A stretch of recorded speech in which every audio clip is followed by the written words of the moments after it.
Hi guys.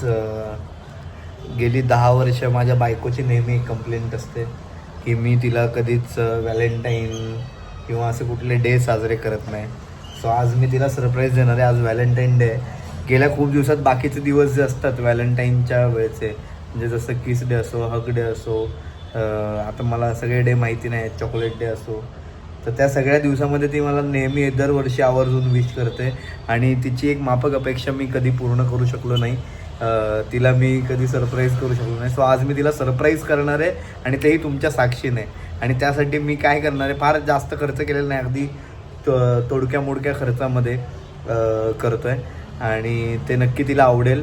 बघूया आपण तिची रिॲक्शन आज रात्री आल्यावर. पण तोपर्यंत मी तुम्हाला दाखवतो की मी काय तयारी करतो आहे.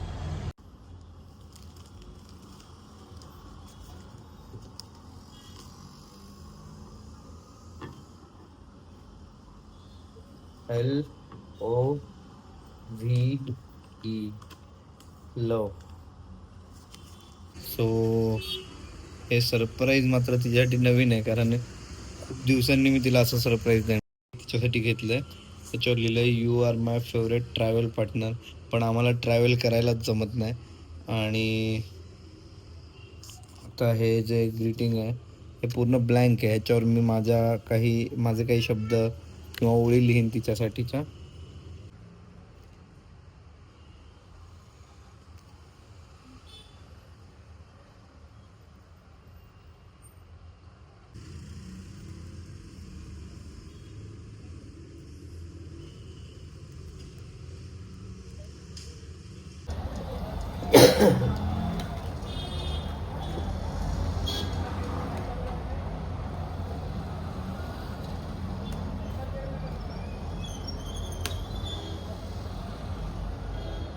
साजरा करत नाही.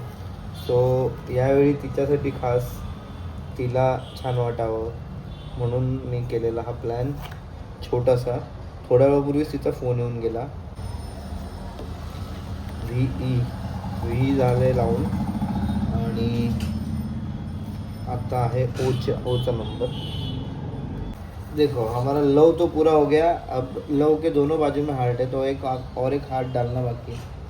ये लव हमारा पूरा हो गया.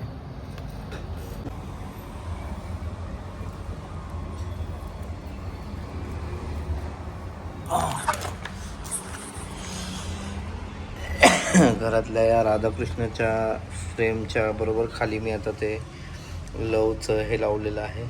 बघू आता ती आल्यावर किती खुश होते.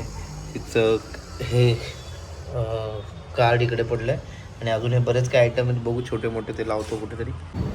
तर बघा हे मी अशा प्रकारे गिफ्ट रेडी केलेलं आहे आणि हे त्याचं फ्रंट आहे आणि त्याला मी असं ओपन करून ठेवणार आहे.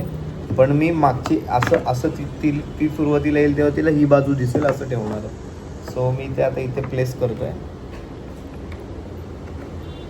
गाईज मी आता रेडी आहे सरप्राईज रेडी करून तुम्हाला मी दाखवतो पुन्हा एकदा कसं दिसणार आहे ते. आणि ती आल्यावर ती किती खुश होते ते पण बघूया आपण. तिच्यासोबतच मी येईन. मी पण आता बाहेर चाललो आहे आणि रात्री येताना तिच्यासोबतच येईल. भले लेट होईल कारण आज बरीच कामं आहेत.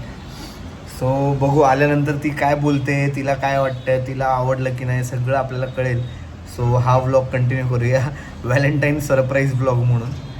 हा जो आहे ना हा दर्शनीय भाग आहे. घरात शिरल्यावर तिथून एंटर झाली की तिला इथे दिसणार आहे ते लगेच. सो अशा पद्धतीने प्लेस केलं आहे. तिला नक्की आवडेल आणि बघूया आता तिची रिॲक्शन ती आल्यानंतर आणि मग मी व्लॉग तुम्हाला शेअर करेन. नमस्कार मित्रांनो. काल मी माझ्या वाईफसाठी मी हे असं ग्रीटिंग कार्ड व्हॅलेंटाईन डेच्या निमित्ताने बनवलं होतं आणि तिला मी तिच्यासाठी इथे टेबलवर ठेवलं होतं, तुम्हाला दाखवलं. काल मी तिच्यासोबत येऊ शकलो नाही पण म्हटलं की ती घरी पोचल्यावर तिला विचारू कसं वाटलं तुला सरप्राईज वगैरे. तिला तर फार आवडलं. तिने फोन केला होता. मी महाशिवरात्रीला असल्यामुळे मला इथे येता आलं नाही रात्री. पण आता मी घरी पोचलो आहे. जशी मी नोट लिहून ठेवली होती ना, मी तुम्हाला नोट दाखवतो माझी, आणि तशीच माझ्या वाईफने एक नोट लिहून ठेवली. गिफ्ट तिने मला आधीच दाखवलं होतं काय आणलं आहे ते तिने माझ्यासाठी, पण नोट महत्त्वाची आहे. मी लिहिलं होतं की शेवटला लिहिलं होतं, तुझी काळजी करत राहणं असंच राहू देत, तुझं माझ्यावरचं प्रेम असंच राहू देत. I love you 1 2 3 4 5 6 7 8 9 10. शंकराच्या तिसऱ्या डोळ्या एवढं. हां, तर हे तुम्हाला थोडं बालिश वाटू शकतं, पण तिने सुद्धा एक छोटंसं कार्ड लिहून ठेवलं आहे. त्यात लिहिलं आहे टू श्री, असल्यामुळे टेबलवर ठेवलं आहे. आणि इथे लिहिलं आहे to Shri, a small gift from Praju. I love you 1 2 3 4 5 6 7 8 9 10. Infinity लिहिलं आहे तिने. सो असा होता आमचा व्हॅलेंटाईन डे आणि इतका सुंदर साजरा झालेला आहे आमचा व्हॅलेंटाईन डे. सो भेटत राहू पुढच्या व्लॉगमध्ये. कधी जर आमच्या दोघांचे जे व्लॉग बनवू तर ते सुद्धा चांगले काहीतरी विषय असतील असं बनवू, किंवा गाणं गाताना वगैरे बनवू. माझी बायको सिंगर आहे आणि गाणं गाताना एखादा व्लॉग बनवूया आपण. तोपर्यंत बाय बाय, भेटूया.